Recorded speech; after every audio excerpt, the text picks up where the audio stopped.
Bismillahirrahmanirrahim. Assalamualaikum warahmatullahi wabarakatuh. Selamat pagi, salam sejahtera buat kita semua. Alhamdulillah, semoga kita semua dalam keadaan sehat walafiat sehingga bisa melaksanakan kegiatan pembelajaran kita pada kesempatan kali ini. Baik anak-anakku sekalian, pada kesempatan kali ini kita belajar di tema yang ketiga, tokoh dan penemuan untuk mata pelajaran IPA tentang energi listrik. Sebelum kita masuk ke materi pembelajaran kita, kalian perhatikan terlebih dahulu kompetensi dasar dan tujuan pembelajaran yang akan kita capai pada pembelajaran kali ini. Seperti biasa, jangan lupa like, comment, dan subscribe video ini agar video ini semakin berkembang. Untuk poin bahasan yang akan kita bahas pada pembelajaran kali ini, yang pertama adalah tentang gejala kelistrikan, kemudian yang kedua sumber energi listrik, yang ketiga komponen listrik pada senter, kemudian yang keempat adalah rangkaian listrik. Baik, langsung masuk ke materi yang pertama tentang gejala kelistrikan. Suatu benda mengandung ribuan muatan listrik yang sangat kecil. Ada dua jenis muatan listrik, yaitu muatan positif dan muatan negatif. Jumlah muatan listrik pada setiap benda itu jumlahnya sama. Gejala kelistrikan muncul ketika kedua muatan tersebut tidak sama. Untuk mengetahui adanya gejala kelistrikan, coba kamu lakukan kegiatan berikut dengan menggunakan penggaris plastik dan potongan kertas kecil-kecil. Langkah kerjanya, gosokkan penggaris pada rambut kering. Kita lihat gambar A. Kemudian dekatkan penggaris pada potongan kertas. Kita perhatikan gambar B. Potongan-potongan kertas akan tertarik oleh penggaris yang telah digosok-gosokkan dengan kain wol atau dengan rambut kita. Gerakan menggosok permukaan penggaris ke kain wol atau rambut menyebabkan penggaris memiliki muatan listrik. Potongan-potongan kertas tidak bermuatan listrik. Penggaris dapat menarik potongan kertas karena bermuatan listrik. Kertas akan jatuh kembali saat penggaris plastik tidak bermuatan listrik lagi.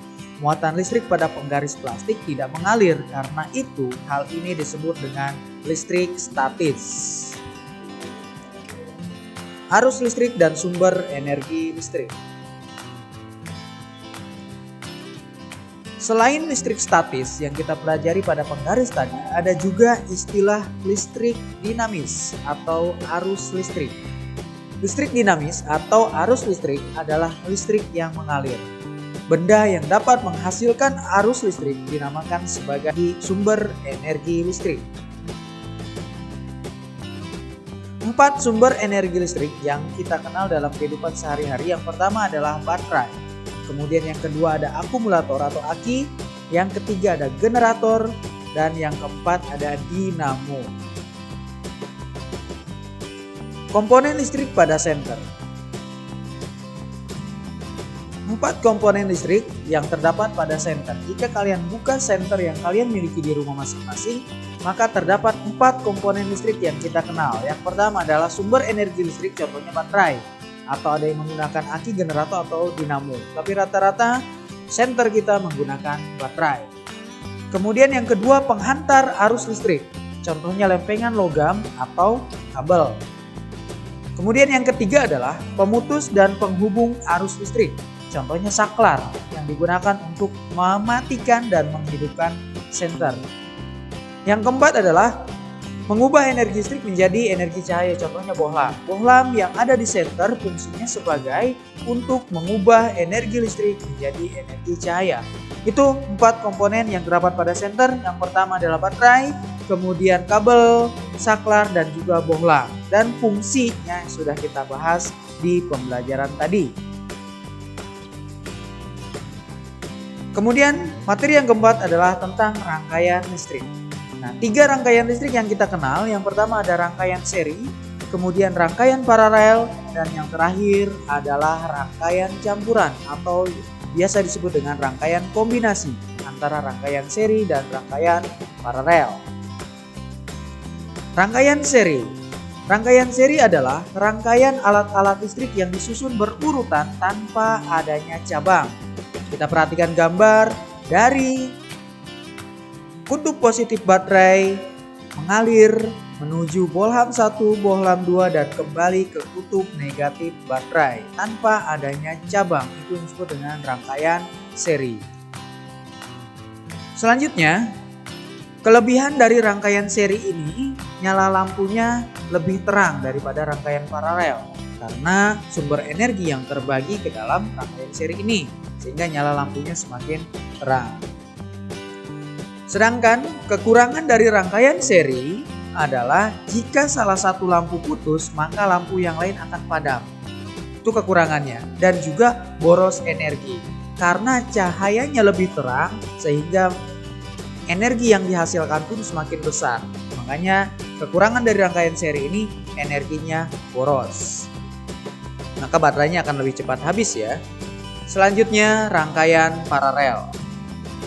Rangkaian paralel adalah rangkaian alat-alat listrik yang disusun secara berjajar dengan satu atau beberapa cabang.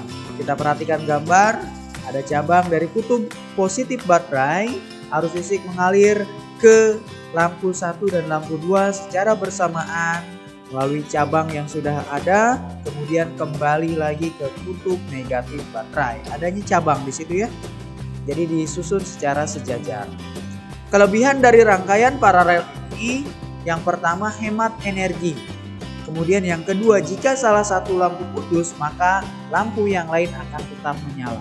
Berbeda dengan rangkaian seri, jika satu putus, yang lain padam. Tapi di rangkaian paralel, jika lampu satu putus, maka lampu yang lain tetap menyala. Itulah kenapa di rumah kita menggunakan rangkaian paralel. Kalau satu lampu putus, maka lampu yang lain akan tetap menyala. Sedangkan kekurangan dari rangkaian paralel adalah nyala lampu lebih redup. Walaupun tidak seredup ya, tidak terlalu redup, tapi lebih redup dari rangkaian seri. Makanya hemat terhadap energi yang kita gunakan, baik itu baterai, akumulator ataupun yang lainnya. Kemudian yang ketiga adalah rangkaian campuran atau rangkaian kombinasi. Nah, rangkaian campuran atau rangkaian kombinasi ini adalah rangkaian perpaduan antara rangkaian seri dan rangkaian paralel. Kalau kita perhatikan gambar di sini, ada yang secara seri dan ada yang secara paralel. Lampu 1 dan lampu 2 disusun secara seri. Sedangkan lampu 3, 4 dan lampu 1, 2 itu disusun secara paralel. Ini gabungan atau kombinasi ya.